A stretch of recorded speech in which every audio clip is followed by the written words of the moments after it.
ইতিমধ্যে আপনারা জেনেছেন আরেকজন বিখ্যাত মডেল এবং যে অভিনেত্রী নুসরাত ফারিয়াকে বিজ্ঞ আদালতে আরোহণ প্রেরণ করা হয়েছে এবং নুসরাতের আইনজীবী হিসাবে আমরা মামলা পরিচালনা করেছি।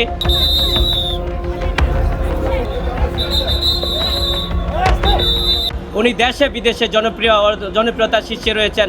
বাংলাদেশ সহ বাংলাদেশের পার্শ্ববর্তী রাষ্ট্র ইন্ডিয়াতেও উনি ছবি করে ওনাকে যে মামলায় সম্পৃক্ত করা হয়েছে বাড্ডা থানার মামলা সম্পূর্ণ উদ্দেশ্য প্রণোদিতভাবে ঘটনার সময় উনি দেশেই ছিলেন না, উনি কানাডা ছিলেন।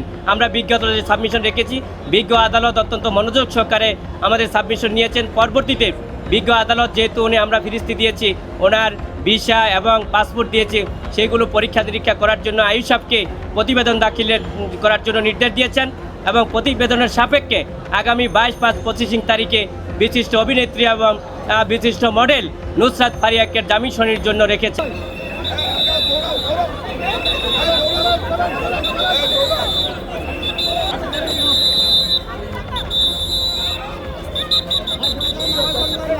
আমরা আশা করি ন্যায় বিচারের স্বার্থে আইনের শাসন প্রতিষ্ঠা করার জন্য অবশ্যই আমরা বিজ্ঞ আদালত থেকে আমরা জামিন পাবো, তাহলে আইনের শাসন প্রতিষ্ঠিত হবে।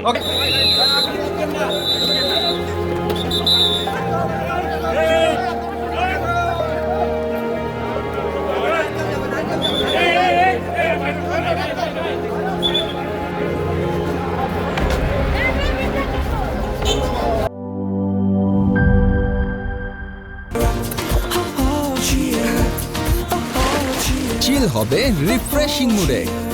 চিয়ার আপ, চলো উড়াই খুশি।